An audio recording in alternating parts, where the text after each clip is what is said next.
आज हमारे लिए मनन का विषय है संत लूकस का सुसमाचार अध्याय 13 पद संज्ञाएं 18 से लेकर 20 तक वचन। ईसा ने कहा, ईश्वर का राज्य किसके सदृश है? मैं उसकी तुलना किससे करूं? वह उस राई के दाने के सदृश है जिसे लेकर किसी मनुष्य ने अपनी बारी में बोया। वह बढ़ते बढ़ते पेड़ हो गया और आकाश की पंछी उसकी डालियों में बसेरा करने आए। उन्होंने फिर कहा, मैं ईश्वर के राज्य की तुलना किससे करूं? वह उस खमीर के सदृश है जिसे लेकर किसी स्त्री ने 3 पसेरी आटे में मिलाया और सारा आटा खमीर हो गया। क्रिस्त में प्यारे भाई और बहनों, यहां चर्चा हो रही है स्वर्ग के राज्य की एक प्रकार का ग्रोथ के बारे में। किस प्रकार ईश्वर का राज्य का ग्रोथ होता है। 2 यहां पर दृष्टांत दिए गए हैं जो अपने दैनंदिन जीवन से लिए गए हैं। हमारे रोजमर्रा के जीवन में हम इन चीजों को देखते हैं। किसी भी बीज को जब हम जमीन पर लगाते हैं वे बहुत छोटे होते हैं, और जैसे जैसे ये बीज अंकुरित होता है और बहुत छोटे पौधे से ये बड़ा हो जाता है और कभी कभी उसमें से बहुत बड़ा पेड़ हमें प्राप्त होता है। यही हम सबों के ग्रोथ की भी स्थिति है। बहुत छोटी सी शुरुआत होती है। तो एक प्रकार से बताया जाए, राई का दाने का जो दृष्टांत है वो एक प्रकार के आउटवर्ड ग्रोथ की निशानी है। किस प्रकार हम लोग एक कोई भी चीज या ईश्वर का राज्य किस प्रकार आगे बढ़ता है, उसका आउटवर्ड साइन है। बाह्य एक प्रकार का बाह्य रूप से किस प्रकार स्वर्ग के राज्य का ग्रोथ होता है, इसके बारे में इसमें बताया गया है। और इसी प्रकार हम दूसरा जो दृष्टांत है उस पर हम सुनते हैं। जो खमीरा हम लोग कोई भी पकवान बनाने के लिए तैयार करने के लिए हम लोग खमीर तैयार करते हैं, उसी के बारे में बताया गया है। छोटा सा नमूना काफी है जिसके द्वारा तमाम जो आटा जो है वो खमीर हो जाता है। दही के बारे में भी हम इस प्रकार कहा जाता है।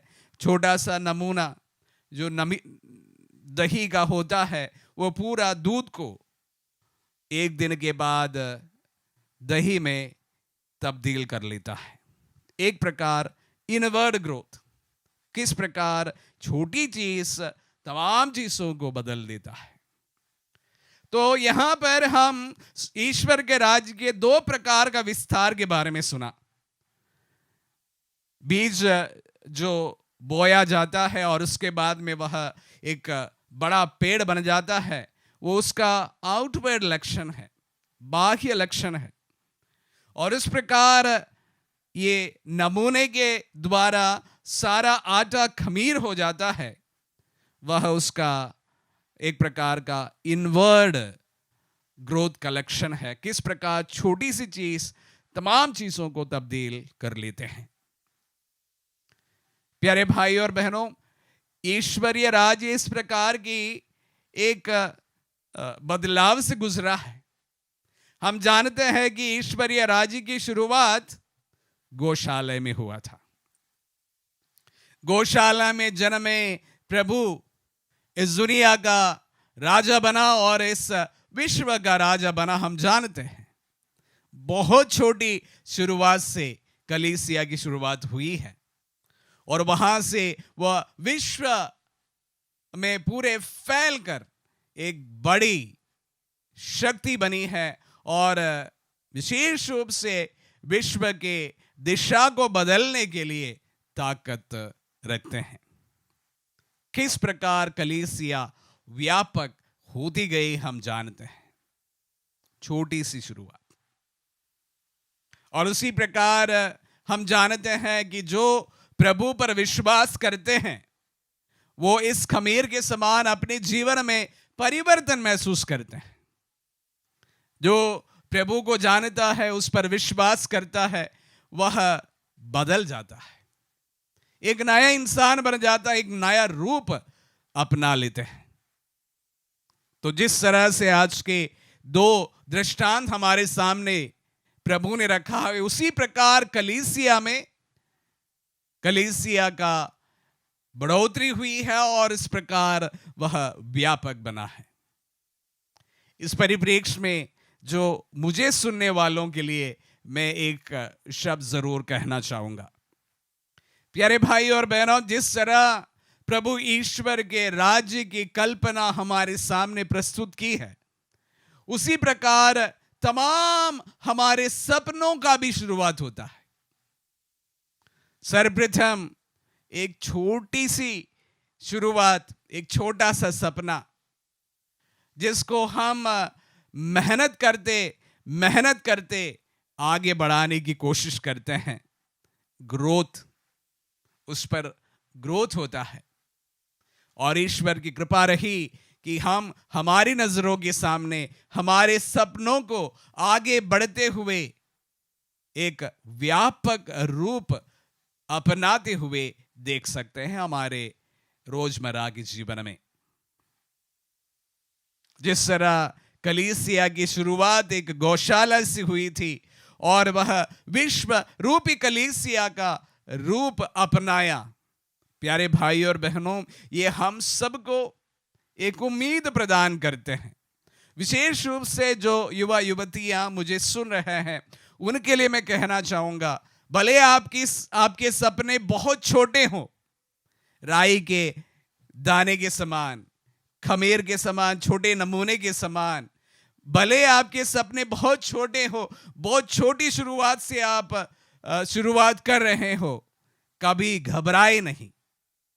जिस तरह एक दाना अंकुरित होता है, एक बड़ा वृक्ष के रूप अपना लेते हैं, उसी प्रकार अपने सपनों को भी संजो के रखिए और उस पर मेहनत करिए, तो एक दिन अवश्य रूप से आपको भी आपके सपनों को एक बृहद वृक्ष के रूप में बढ़ता हुआ आप देख पाएंगे।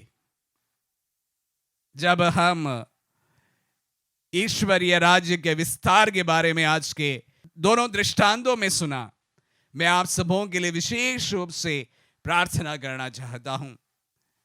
पवित्र यूकरिस्ट में उपस्थित हमारे प्रभु उन तमाम युवा युवतियों को, विशेष रूप से जो अपने जीवन में सपने बुने हैं, उन तमाम लोगों को आशीर्वाद प्रदान करे। इस वक्त जिस तरह कलीसिया का व्यापक विस्तार हुआ, इनके सपने भी प्रभु उनके मेहनत द्वारा, आपकी आशीष द्वारा आगे बढ़ते जाए।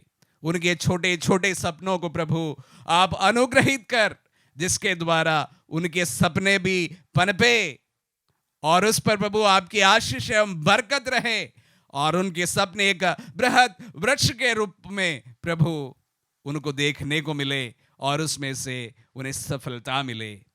जो कोई अपने आप में ये प्रयास रत है, प्रभु उन तमाम लोगों को आपकी आशीष प्रदान कर।